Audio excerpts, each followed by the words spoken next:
One more, and he ends up taking that record at 22. Do you think you want to be on if he breaks that one? No, that's not the Okay. one. He gets it Okay. high in the air. Left field. This one's got a chance. And let's go on a cowhide. Joyride. Sound the horn. The RailCats clear the yard. Hello, RailCats fans, and welcome back to the RailCats Talk podcast. He's Chuck Polarek. I'm Kyle Svetich.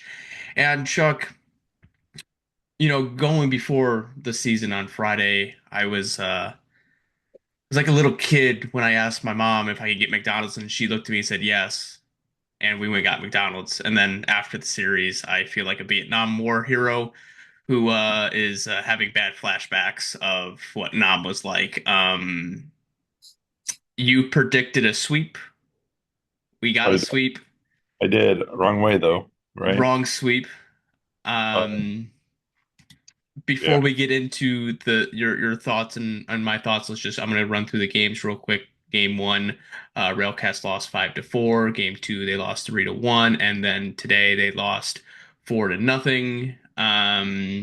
I don't think we want to really. I'm not gonna break it down game by game, but necessarily on like scoring and this and that. But I did take a couple fun things away from this series, and when I get to the last stat here, this is really what I think determined this series. I mean, outside of game two where we were shut out, um, both teams were even with hits at 23 apiece. Milkmen had one more walk at 10. Railcats had nine. Milkmen struck out seven times less, 27-20. I mean, that's a huge difference. But here's the big difference that I really think hurt the Railcats was the Milkmen had eight extra base hits and the Railcats had three.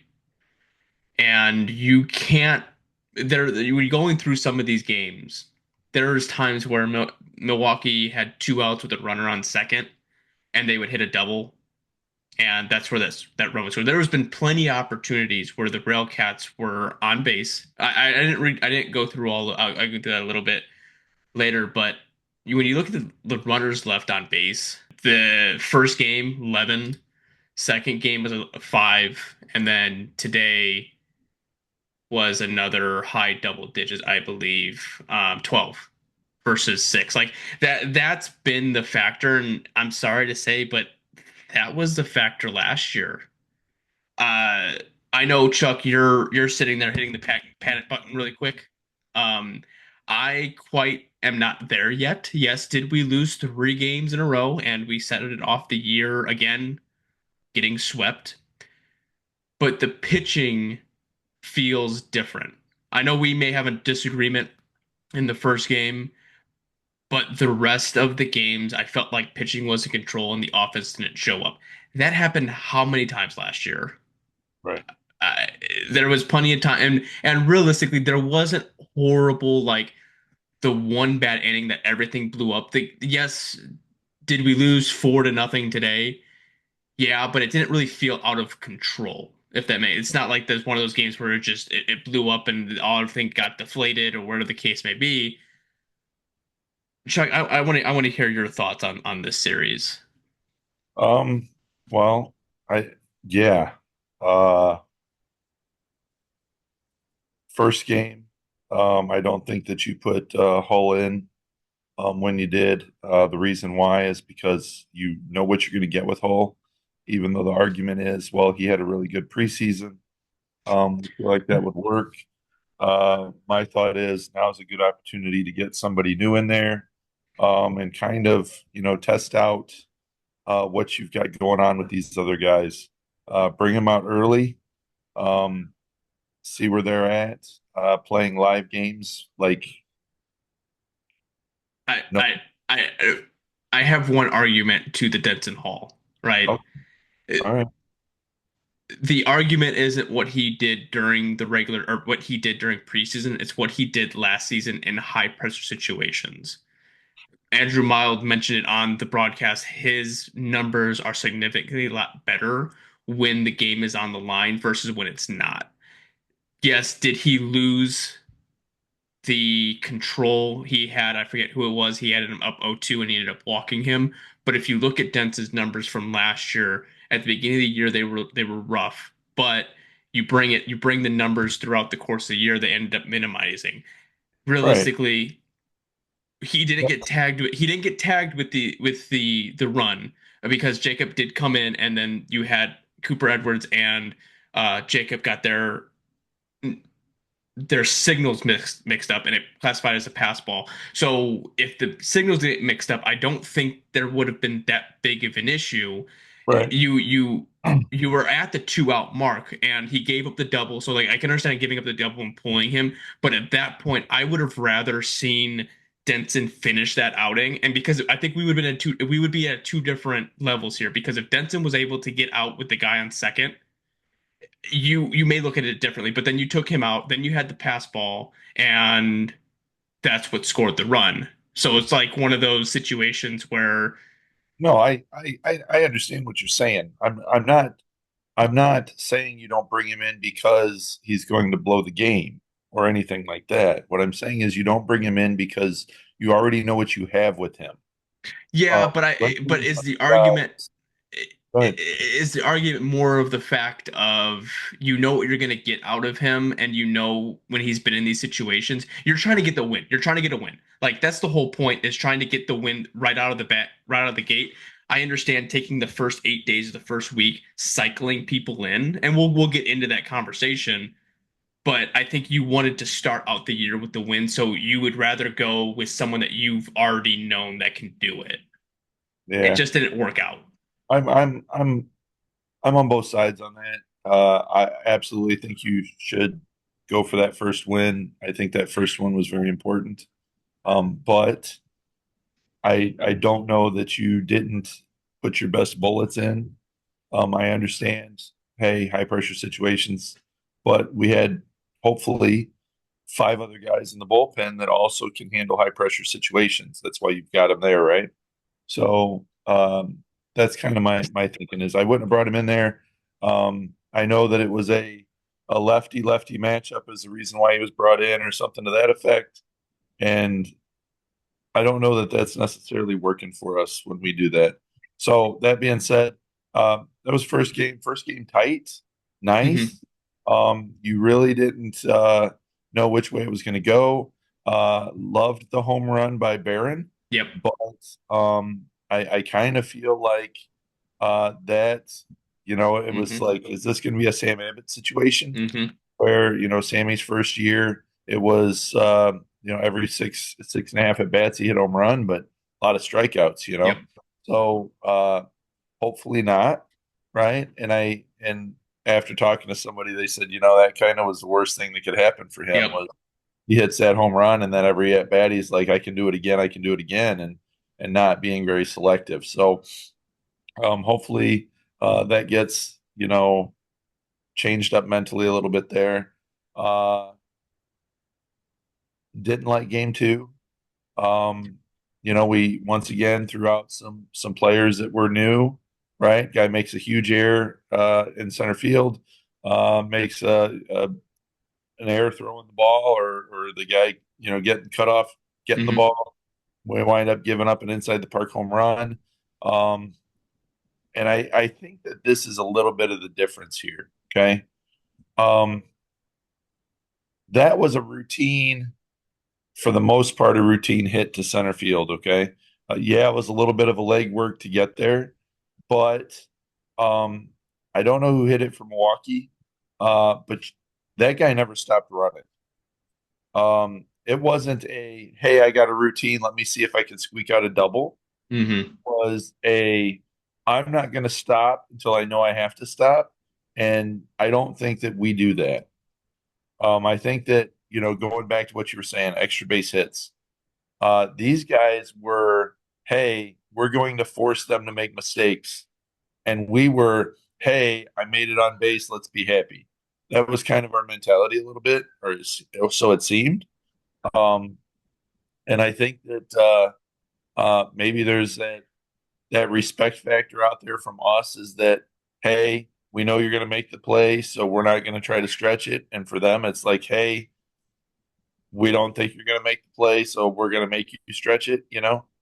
Uh, that seemed to be kind of the theme. I thought pitching, great. I mean, Mhm. uh, you can't go in as a starting pitcher and give up 2-3 runs and expect to not get support. And all three of our guys went out there, and all three of our starters went out there and did great. Peyton, I think he has like a 3.7 ERA. I don't know what Chris Irwin's is. They both have a 3.86. 3.8. Yeah. Yeah. So, um, Irwin goes out there. I don't think that he should have got two of those runs counted against him, because it was because of an error. So, I mean, it was just all I can say is very pleased with the pitching. Um, very pleased with that aspect of Mhm. things.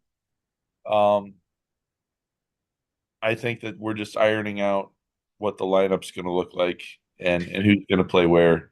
Yeah, And no, I agree with that point. You're like I said, this is why I know you may be hitting the panic button a little bit. This is why I'm not necessarily hitting it. It's because I understand that we've both and everyone else kind of agrees that Milwaukee, we should at least took in one game. And I think that one game could have been that first game, but we made a couple errors, couple mistakes. It was rusty play. And what I saw was in that game one, we there was a preachment of we are going to battle, right? And I thought I saw that. I saw some battle. But as soon as the course of the game kind of got a little bit going on, I saw a lot more. Ooh, let me open up the strike zone a tad bit. Baron Ratcliffe, I agree with the first home run was probably the worst thing that could have happened to him in that game because he did have an opportunity. I think there was nobody out or one or two outs with bases loaded, and his eyes were as bright as a deer in a headlight, and he was just hacking at everything full power instead of just taking the little bit that he needed to do to just get the ball into play, and we would have scored a handful more runs. It seems like that approach is still haunting the Railcats, and I think that's something that has to be accounted for. Now, Barron had 2 hits today, and he's one of the leaders in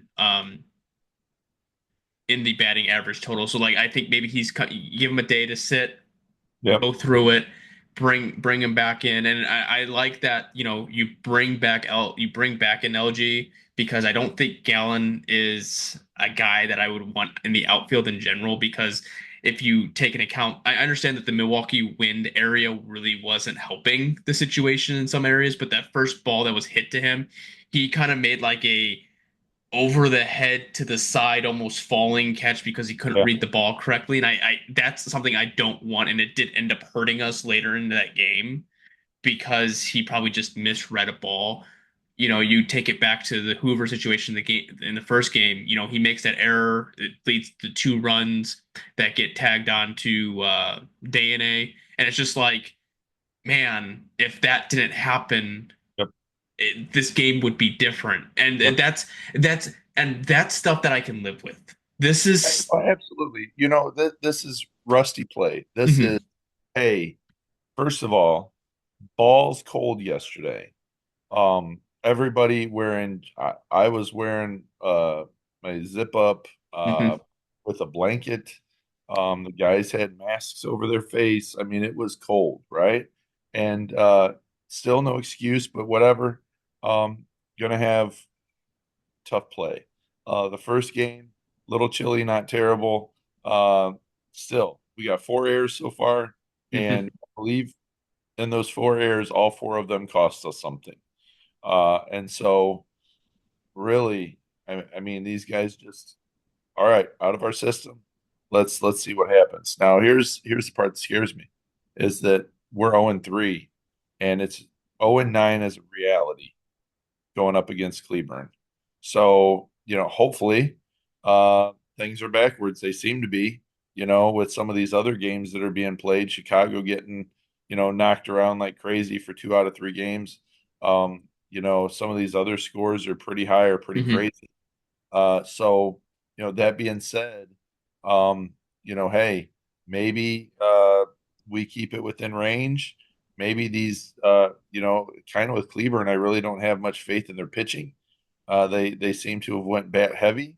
And so if we can throw out some guys out there that are going to keep the ball low and keep it on the ground, and we got some guys that can, knock it down and make the play, hey, we can be in this. I, Um, I think we still have really good defense. I mean, Basabe's one of his first plays he makes is a beautiful backhand grab at third and throws the runner out. Um, he's been impressive to me. He's played a heck of a first base. I think he's found a home at first. I don't like I said, Jose Contreras. You saw it last year. He goes through his numbers of being really good, and then he kind of mellows out. And having a Joe Swazi would be more of what would be more consistent. And he's someone that I'm like, ooh, I wasn't sure if we should sign him or not. And he's turning out to be pretty good player for us right now. I think he leads in batting average. No, it's Elvis and Barron both lead in batting average at 333 at this point in time yeah, speaking. and So Elvis back out in center field seems to yeah. have done a good job. Here's the thing: we've got when we look at defense, I think that Lamar has played it correctly. I think he's kind of put people in places, let them make their mistakes, see what you've got in live action games that count, right? And then start pulling the plug and start making some changes. Uh, and I think that we're there. I think that it's like, okay, now I know where our weak links are at. Let's make some changes. Let's spruce it up a little bit. Let's make this stuff happen. You've got some roster spots that you're going to have to free up. I think some of them are kind of obvious which ones you're going to do. Mhm. And so you kind of make those changes and you start looking for upgrades at certain positions to replace some people. Other than that, I mean, seriously, the pitching was great. Oh yeah, It really was. Jonathan came out there. He got into a bit of a jam there, but pitched his way out of it like it was mhm. nothing. Um, Acosta's been kind of, he's gotten himself into a couple of jams, but he's gotten out of it. So these guys aren't. But there's one common factor in all of this, and that's Cooper. Cooper Yeah. has, me and you had this conversation many times about Cooper's not the guy right now, right? Mhm. Um, I think that he is. Uh, I I I agree he is behind the plate. right, Again, we uh, there's a handful of things that we can get in a whole Cooper discussion. You can't teach yeah, heart and knowledge of the game. right, You can teach knowledge of the game, but there's some people that just truly understand it and they don't need to think about it. right, And I think that's two things that Cooper has. And yes, in the first game, did you have a mix up between Jacob and him that may have cost the game? Yeah, maybe. But he kind of made it up later in that game when he made the bunt and he right, hustled down the line, caused an error to tie the game up. And when we get into the with Coates situation where he gets tagged the loss, that's just a player that's getting back in the rhythm of things and he's trying to work on his fastball and that's what he's known for. And it's kind of easy, like, oh, this guy can hit almost up 100 miles. He's probably going to throw me a fastball, so I'm going to sit fastball. That's something that he has to work on necessarily. But Cooper does make a big difference. And you even saw it last year with Peyton and Chris and a handful of the other players. He knows how to call the game. It's just a matter of the pitchers can execute. And it's seeming at the moment the pitchers can't. There are going to be laws. There are going to be situations where things are going to blow up in your face. But right now, as it stands, the RailCats have a 3 ERA.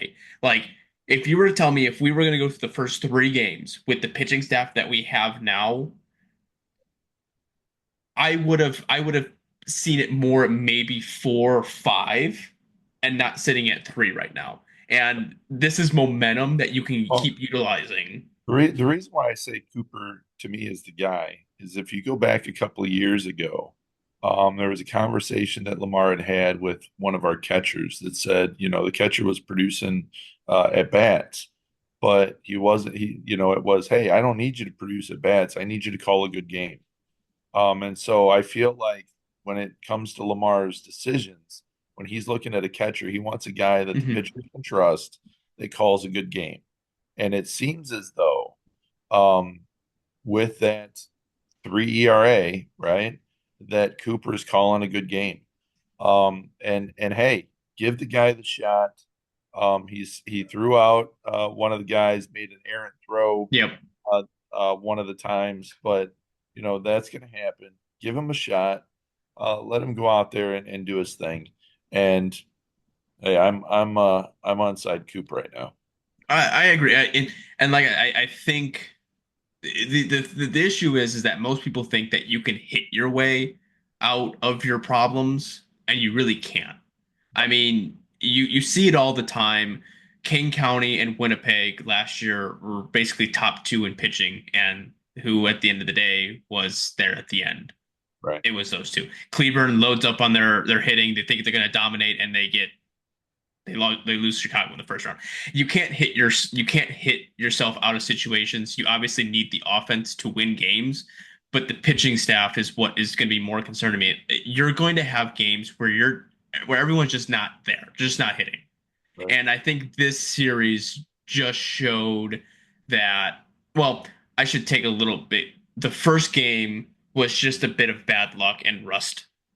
The second game to me was fear that the offense just can't figure it out, and then it leads into the third game where you're getting hits, but you're not getting the extra base hits, and sometimes could be just a little bit of luck, or maybe once the weather starts to warm up a little bit, you're going to see more those singles.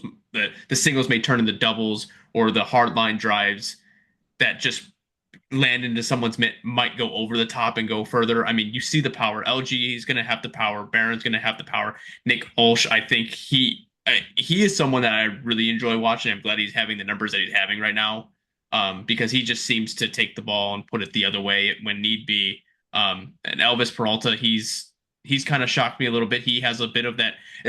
Going back to the first game with him, I forget, it was on, I believe, Allgaier's sack fly. Hoover comes in and scores, but Peralta was sitting on first, and then he took second. And then I believe that is what led to Cooper Edwards' bunt that ended up scoring. If it wasn't for that situation, if he didn't take second in that situation, we wouldn't have tied that game up. And that's just little things. Like, I think he's a little too aggressive on the base path.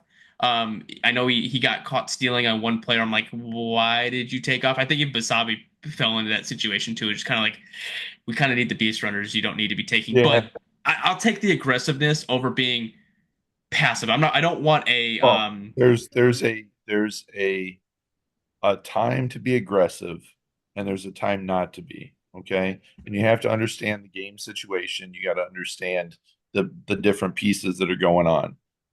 You look at Milwaukee, okay, and the first base coach has Miles has a stopwatch, and he's clocking how long it takes the guy to release the ball for the catcher to get it, the whole shebang, right? And lets them know their numbers, and based off of that, they can feel pretty confident on whether they can snag that bag or not, right? So they've got that information right then and there to make that decision and to see what's going on. I don't know that we have that, right? I don't know that we're keeping track of that. Also, you've got to look at the game situation. Hey, if it's nobody out and it's early in the game and you want to snag a bag and you've got the numbers to say, hey, I can do it, then test that catcher out, right? Get that extra half a step or something like that at first. See if that pitcher's even paying attention to you. That was something that I saw quite often in game one and game two from Milwaukee, was that they'd get a guy on second. We're not necessarily covering, right? And they're jumping up and down. They're taking the extra 1, 2, 3 step. They're trying to get some attention. The pitcher's not biting, right? And so they're doing it, right? They're making the show and looking for somebody to kind of make a mistake, right? Now on our side, we see that, and then Peyton picks a guy off. Yep. know? And it's like, okay, I see you guys are acting like fools out there, so I'm going to go ahead and pick you off, right? Stuff like that was like, okay, I we're keeping our calm, and then we're just waiting for them to get cocky and just knocking them out, right? So Hmm. you play it both ways. We can have the guys that are cocky on the base paths, but they need to show up, right? And be paying attention. But the other thing is we can have those pitchers that are calm and relaxed and wait for you to be cocky to get you out. I agree. I don't think we can give the pitching enough praise for what they did in this series. I mean, you kind of look at the interior numbers and things like that, and I think the pitching kind of gets put on the forefront because the offense just didn't quite show up a little bit, and that's one of those situations. And looking upon it, I don't feel that we have enough. The approach isn't a gamer mentality. And what Right. I mean by that is I saw an Elvis Peralta, Allgaier, a Hoover. I think I saw someone else just watch balls, breaking balls, whatever the case, just go right down the middle of the plate. And it's just like, listen, you have two strikes on you. Don't go down looking. Don't turn to the umpire and say that was outside. No, it was in the strike zone. You just assumed foul that. If you don't, if it is close enough to put in the umpire's hands, you swing at it. I'll take a Nick Ulch for example. If you watch his at bats, the further he gets along in the count and the closer he gets to the two strike marks, his hands start to move up on the barrel. He chokes up on the bat and he takes it and wants to put it the other way as a left-handed batter. That's a gamer mentality that I don't think we're quite there yet. The approach could be there. Hey, let's wait until we get two strikes on us. But then you get two strikes on you and you're in panic mode. So you're like, okay, and then I just swing it whatever I want because that's I'm just nervous. If you don't like something, try. It's easier said than done. It's easier said than done. But I think we need more of those approaches. In the first game, the Milwaukee pitcher through 3 innings had 33 pitches. Chris Irwin in the first inning had 24 because there was balls fouled off, balls fouled off, balls fouled off, and you have to be able to do that. You can't just watch pitches go by when, especially in high situations. Like I'm sorry, there's not a reason to have bases loaded, no outs, and get this many runs. Yeah. That irks me more than anything.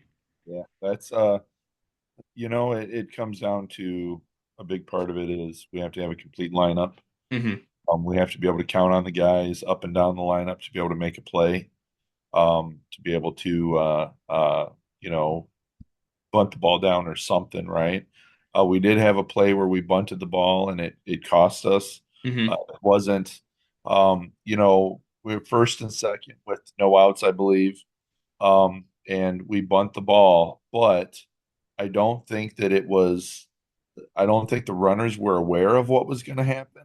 I don't think there was that paying attention, because in a case like that, you're going to want to take an extended lead at second base. Hmm. You're going to want to take, and kind of draw the pitcher's attention at first base. Maybe if he's not watching you, get a couple extra steps in there, that kind of a thing. Chances are on a bunted ball, they're not going to go to second. So you're not as worried about that. But on a bunted ball like that, it's either first or third. And if um, that bunt gets put down and that runner at second base is ready for it. The difference is they try to make that play at third and he's safe. They just gave us a guy at first, Hmm. right? Now we got bases loaded and nobody out. And that's a bit of a different situation than being, first and second with one out, right? So, stuff like that, it comes in time. Yeah. Uh, I think that a play like that in a week is a totally different play than it was game one, game two, game three. I know you can't like as I preach it, but then I dig into it. It's the first 3 games of the season. This isn't MLB where they get a month and a half to go through spring training, get ramped up. Like And you may say, well, DNA was having a good outing, Peyton was had a good outing, Chris Irwin had a good outing. Why did we pull those guys? Well, it's pitch count. Lamar set Right. it has set it at 75, and that's what you're getting. Because at the end of the day, it's longevity. You can't. Yes, you're trying to win games, but again, it's 100 games. Yes, now we're down to 97, but at the end of the day, are you telling me I would personally rather get swept in the first series and have all my pitching staff healthy towards the end of the year where we're competing for a playoff spot versus sweeping someone in the first series and having no one at the end so we can't compete anymore. Is that what's going to happen? Maybe. We don't know. That's why you play the games, but I'm still I it has the panic DEFCON going from like 1 to 2 maybe a little bit, but I'm nowhere near like, all right, get rid of Mine, everyone. mine is still sitting at 1. Maybe it's sitting at What? 2. Whatever it was that before What the do three. you mean? What do you mean? Chuck, stop blinding yourself. You're over I'm here going, not. I'm panicking. I'm not panicking I'm one bit. not. And I'm not. Panic's like, he's I'm like, not. I'm panicking. I'm not panicking. I'm just, it's. I There the there are things there are that are pieces there. concerns. Yeah, there are That pieces. deja vu, Vietnam war. I got planes coming over my head, like the one song that always plays in the Vietnam movie. I can't think of that.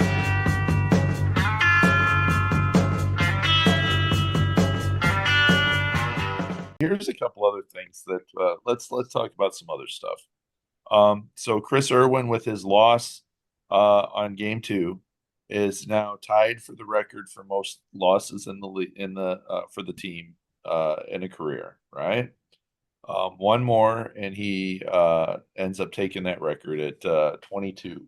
Do you think you want to be on if he breaks that one? No, that's not the Okay. one. Okay. But I believe that he got 6 or 7 strikeouts. Yes, he had Uh, 7.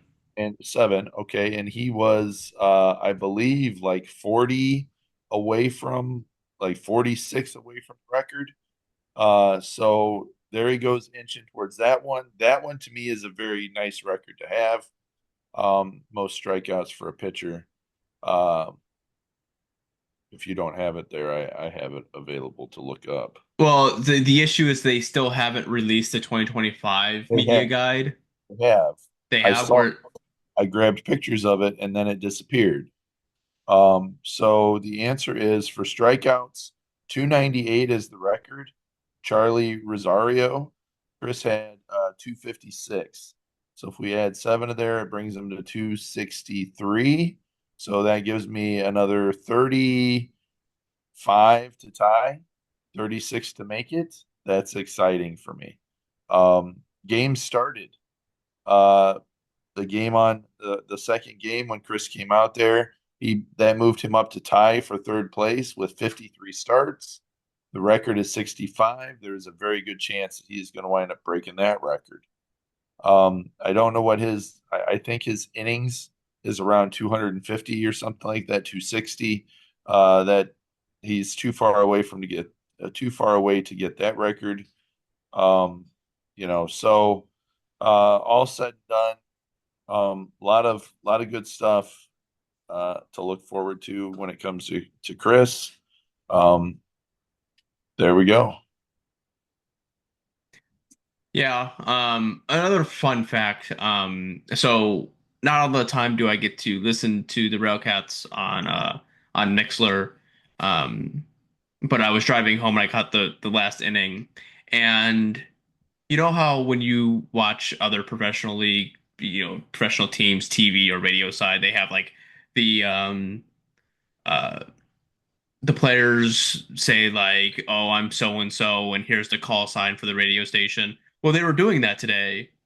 That they recorded a bunch like Denton Hall, I think Dawson Lane, Chris Irwin. They all had certain players that Hi. just was like, I'm so and so, and this is the Gary's Southward Railcats Broadcasting Network, 93.9 W, whatever Nice. EFM. So like that stuff to me is interesting. That Yeah. you're trying.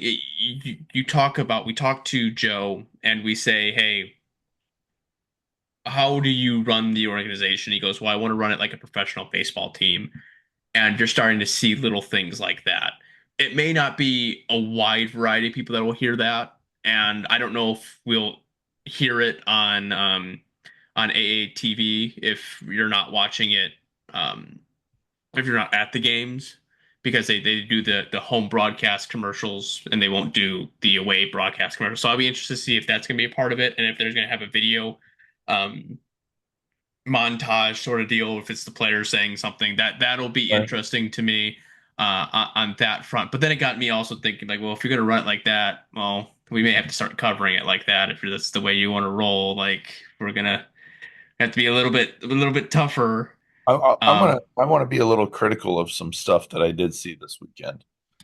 Milwaukee, normally when you go to the games in Milwaukee, they are very crisp with their promotion, with their production, right? Very like, I never noticed issues with them. I always thought, man, they're like right on the ball, right?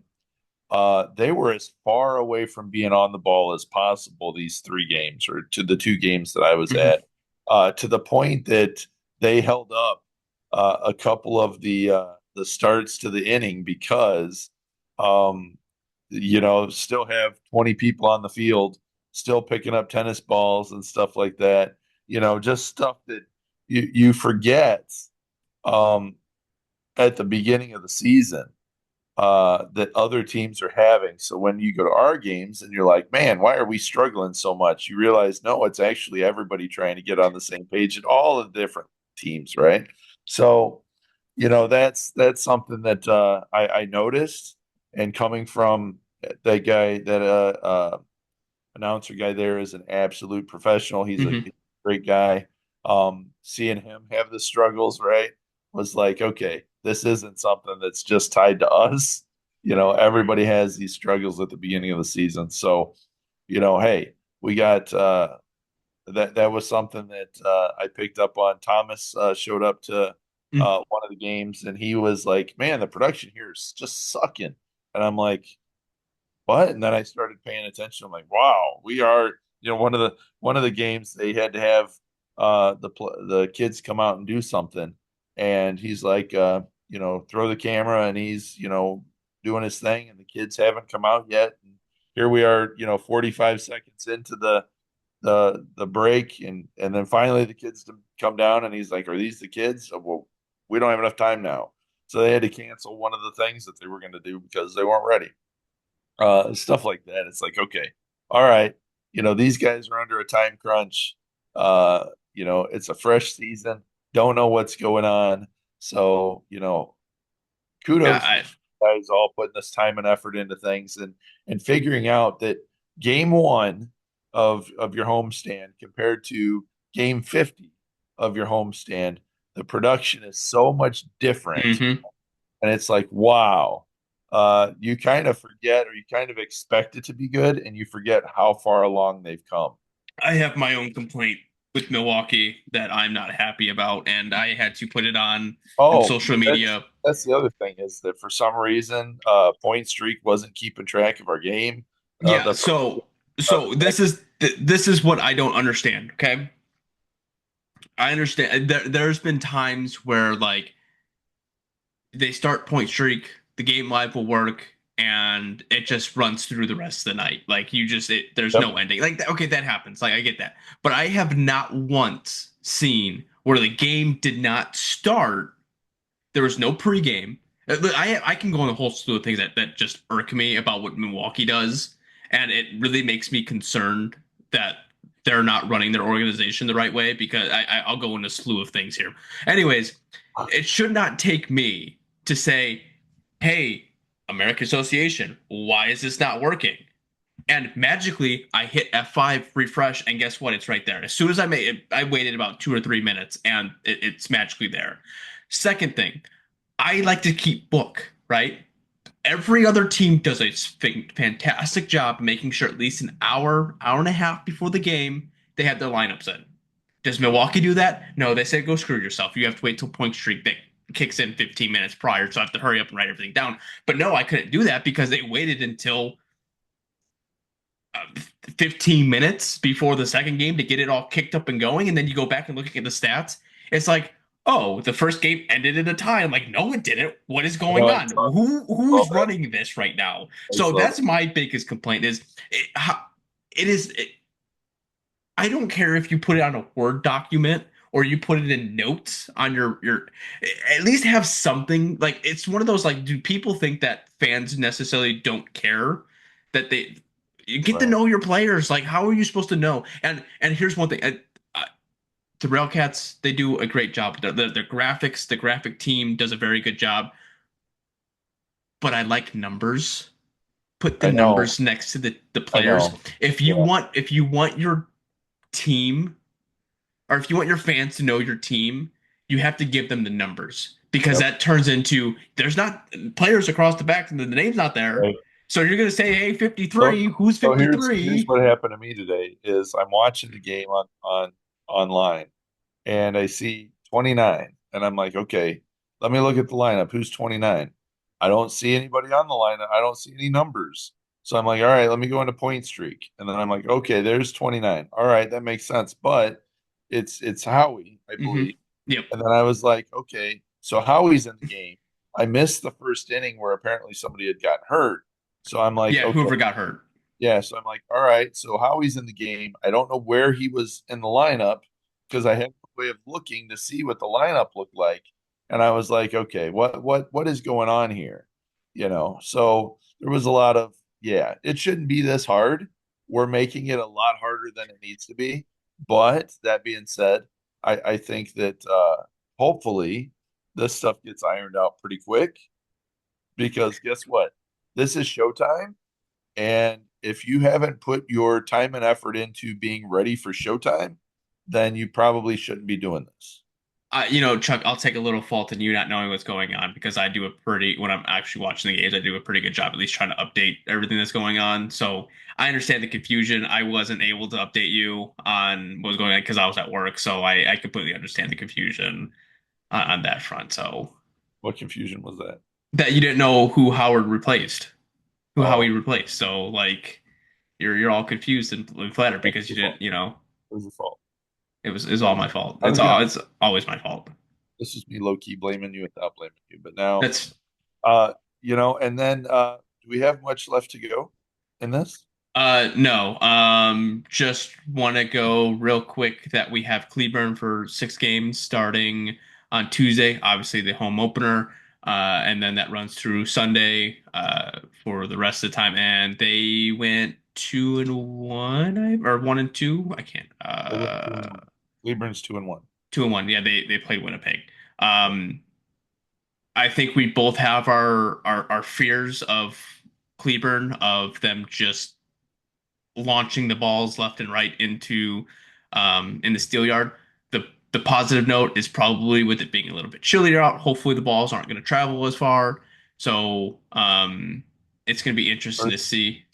Tuesday's game is a night game, but Mhm. Wednesday and Thursday are both day games, and it's supposed to be pretty hot. Oh yeah. Well, I'll Uh, probably I close on Wednesday, but I'm off on Thursday, so I might be amongst the kids that's on Thursday. fun. So I'll blend in really well with my shortness. There So you, there you go. Uh, yeah, with Cleburne, I think that let's be grateful we take 2 out of 6.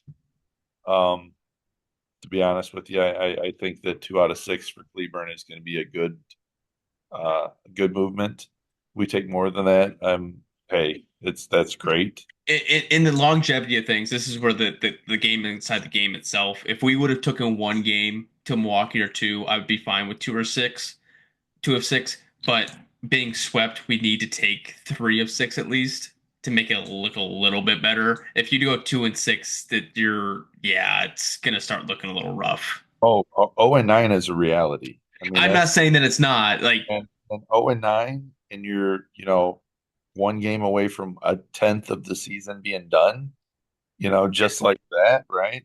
So 0-9 is a hard one to come back from, especially when you're talking a lot of times this comes down to 1, 2, 3 games at the end of the season. So, that was another one of those thoughts, I guess, that kind of pushed the panic button a little bit for me was, you know, these other teams, when they're picking their teams, when they're kind of getting their stuff together, they don't sit there and say, "Hey, we were good last year, so let's just try to be good this year." Hmm. I think they look at it and they say, "We were good last year, but we need to be better." And I think that when it came to us, we were like, "Man, we weren't good last year. Let's just try to be better." But if everybody else is getting better, it's still going to make you be not very good, you know. Um, and so that was a thought that was coming through a couple of times with me. But that being said, hey, our pitchers 1, 2, and 3 have been lights out, Hmm. pretty good, right? Let's hope that I think that Brian Villar is pitching tomorrow. Okay. Is a possibility. Or not tomorrow, Monday, Tuesday. Tuesday. I mean, that's a good possibility. And let's hope that he's lights out. And if it is, then we've got 4 really good starters. Hmm. I can't complain about the season if that's the way it's going to go. Yeah. Real quick, who is someone from this series that you weren't expecting, not expect to be good, but like who was someone that you were kind of impressed with? Oh, I was. I'm not going to say a new guy. I was shocked that LG wasn't in the lineup for the first game, but I understood that okay, it could be hey, maybe they're trying somebody else out, right? But that being said, LG answered that second game, Hmm. and I was excited about that. LG did not have very big power numbers last year. He's mentioned to me a couple of times this is going to be a different year. So much so that he's like, "Hey, we go to Woo's house when I get my 10th home run," that kind of a thing. And it's like, okay, but hey, he was hitting solid yesterday, Hmm. making contact yesterday. Today, I think he had a couple of strikeouts. So a little bit different story. But game 2, I was really shocked at how well he came out of that dugout and was playing. Um, as far as fielding goes, not really shocked. Basabe, great job. Hmm. You know what you're going to get with him, and it's still the same. Sometimes you wonder some of these guys are going to fall off the edge, the next year. But no, it looks like Basabe's picked up right where he was at when it comes to his fielding. And then as far as pitching goes, um, Jonathan, Mm. I don't know his last name, Martinez. Martinez. Yeah, um, got into a bit of a jam, but he did not. He was out there smiling, Hmm. and he did not falter. So that right there, a lot of people would have been like, "Oh crap, what's going on?" or "What am I going to do?" or what. And he just came out there and did it. And so really like that attitude. And you don't really get to see these guys' attitudes until they're out on the field to Yeah. actually play, right? So really glad to see his attitude. So I think I'm going to throw those guys out there. Yeah. I kind of already mentioned Joe Swazi. He was someone I'm like, well, we'll see what we get out of him. And he played a mean outfield. He's playing a mean first base right now. He's hitting the ball. He's moving the line. I know he had an 0 for day on in the game 2, but he's kind of turned things around on that front. I think what I'm impressed with the pitching staff is we've gotten ourselves into jams, but we haven't let it like completely imploded. Like we've had implosions, we've had faults, but nothing's been like, oh, please, dear Lord, get us out of this inning. There's nothing that we can do, and we've gotten out of those innings. Like, yeah, that's mostly what I'm at. And the walks. We haven't Yeah. walked day. We didn't get our first walk until Denson's first batter Right. in the into the 6th inning. So that's a little bit better. And maybe it's me, but do you think that the American Association strike zone's gotten a little bit smaller this year? Um, I don't know if that's just me it's watching hard. on TV. It's harder for me to be able to tell because I'm not watching it on TV. But I can tell you this. Um, the umpires that we had behind the plate in game one seemed like he was pretty steady across the board. Mm-hmm. Game two seemed like he was very against us. Um, and I let him know, dude, you're paid for a full game and we're all cold, but still do your job.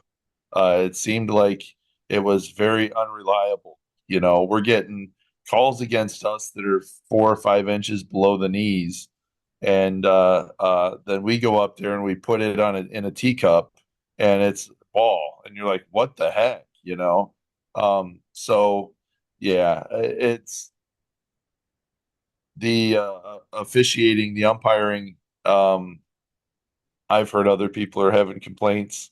So you know, you it Oh. it it. What can you do? These are the cards that you're dealt. Well, towards the end of this, I will try to put most people's minds at ease.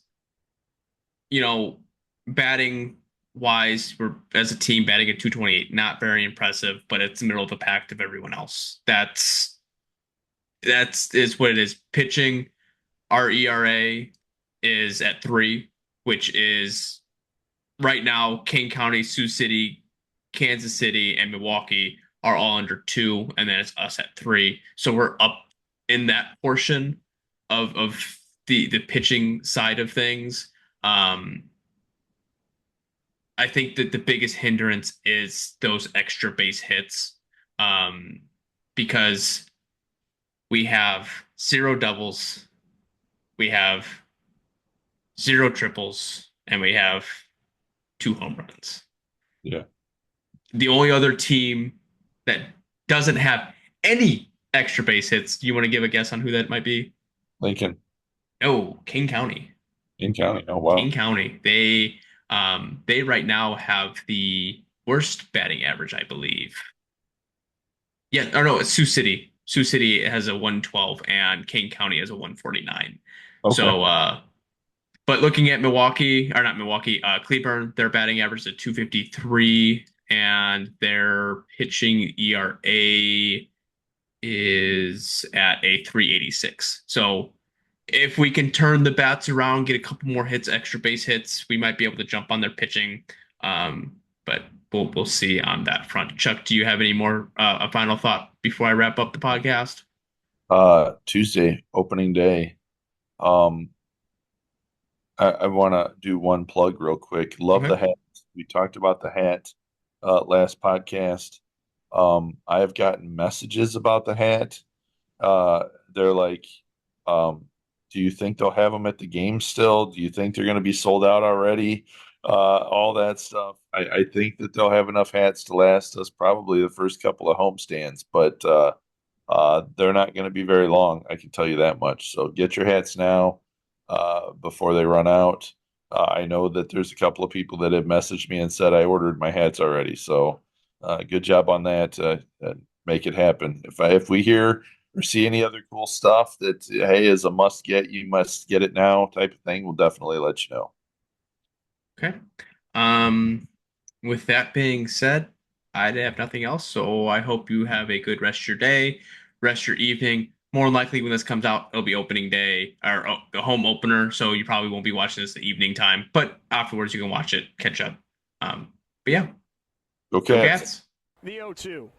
Swing and a miss, strike 3. Wrap this one up in green and white.